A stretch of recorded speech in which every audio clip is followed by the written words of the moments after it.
Hi hello welcome to Friday review. ఈరోజు Syamantakamani movie release అయింది. మరి ఆ మూవీ కథ ఏంటి, అసలు మూవీ ఎలా ఉందో మనం తెలుసుకుందాం. ముందుగా కథ విషయానికి వస్తే, సుధీర్ బాబు చిన్నతనంలోనే తన అమ్మని పోగొట్టుకుంటాడు. సో తనకు ఎవ్వరు లేరని ఎప్పుడు బాధపడుతూ ఉంటాడు. నాన్న ఉన్నా లేనట్టే అన్నట్టు ఫీల్ అవుతుంటాడు. అయితే ఒకరోజు సుధీర్ బాబు తండ్రి అయిన సుమన్ సెకండ్ హ్యాండ్లో ఒక 5 కోట్లు విలువ చేసే శమంతకమణి అనే కార్ని కొనుగోలు చేస్తాడు.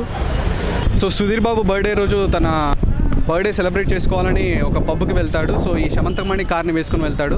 తీరా పార్టీ చేసుకొని వచ్చాక చూస్తే కారు ఉండదు. సో ఈ కారును ఎవరు కొట్టేశారు, ఇక అసలు కార్ ఎందుకు అంత ఇంపార్టెంట్, ఎవరు కొట్టేశారని తెలుసుకోవడానికి ఇన్స్పెక్టర్ రంజిత్ కుమార్ అంటే నారా రోహిత్ని అపాయింట్ చేస్తారు. సో కార్ ఎవరు కొట్టేశారు, ఎందుకు కొట్టేశారు అనేదే కథ.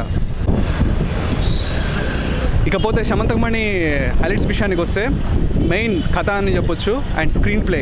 శ్రీరామాదిత్య తీసుకున్న ఈ కథని చాలా అంటే ఆడియన్స్కి ఎక్కడ బోర్ కొట్టకుండా చాలా నీట్గా అంటే ఎవరికి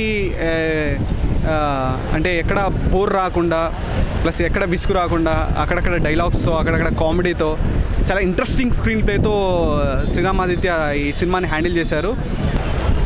ఇక ఆర్టిస్ట్ పర్ఫార్మెన్స్ విషయానికి వస్తే, సుధీర్ బాబు కానీ, సందీప్ కిషన్ కానీ, ఆది కానీ అండ్ రాజేంద్ర ప్రసాద్ గారు కానీ ఎవరి పాత్రలో వాళ్ళు జీవించారని చెప్పాలి. ఎందుకంటే ఎవ్రీ క్యారెక్టర్ ఇక్కడ అందరు ఇంపార్టెంట్ క్యారెక్టర్. ఏదో నేను హీరో, నేను ఇతను ఎక్కువ ఇతను తక్కువ అనేం లేదు. అందరి క్యారెక్టర్ ఈక్వల్గా ఉంది. అండ్ ముఖ్యంగా సుధీర్ బాబు క్యారెక్టర్ ఒక ఎమోషన్ ఉన్న క్యారెక్టర్, ఒక అమ్మకి కనెక్ట్ అయ్యి అమ్మని ఇష్టపడే క్యారెక్టర్, అమ్మని బాగా మిస్ అయ్యే క్యారెక్టర్. సో అది ఎమోషనల్గా అందరికీ కనెక్ట్ అవుతుంది. అండ్ సందీప్ కిషన్ కానీ, ఆది కానీ అందరు న్యాచురల్గా చాలా బాగా చేశారు. అండ్ రాజేంద్ర ప్రసాద్ గారు మళ్ళీ నవ్వులు పూయించారని చెప్పాలి. ఇక హీరోయిన్స్ చాందిని చౌదరి కానీ అండ్ జెన్నీ కానీ ఇద్దరు వాళ్ళ పాత్రల మేరకు నటించారు. ఇక మూవీ అనాలిసిస్కి వస్తే, శమంతకమణి ఒక కొత్త డిఫరెంట్ సబ్జెక్ట్ అని చెప్పొచ్చు. ఈ మధ్యకాలంలో ఇలాంటి సబ్జెక్ట్స్ రాలేదు. అండ్ చాలా ఇంట్రెస్టింగ్ స్క్రీన్ ప్లేతో, చాలా ఇంట్రెస్టింగ్ నరేషన్తో శ్రీరామాదిత్య మంచి కంటెంట్తో వచ్చారని చెప్పాలి. ఫస్ట్ మూవీ కూడా తనది చాలా పెద్ద హిట్ అండ్ సెకండ్ మూవీ కూడా చాలా మంచి కంటెంట్ని ఎంచుకున్నారు.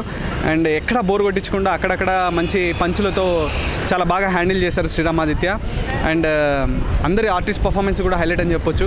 సినిమా ఈ నెక్స్ట్ ఏం జరుగుతుంది అనే ఒక ఆడియన్ని కూడా థింక్ చేసేలా చేశారు శ్రీరామాదిత్య గారు. అండ్ ఓవరాల్గా మూవీ రేటింగ్ విషయానికి వస్తే 3 out of 5. ఇది ఈ వారం ఫ్రైడే రివ్యూ.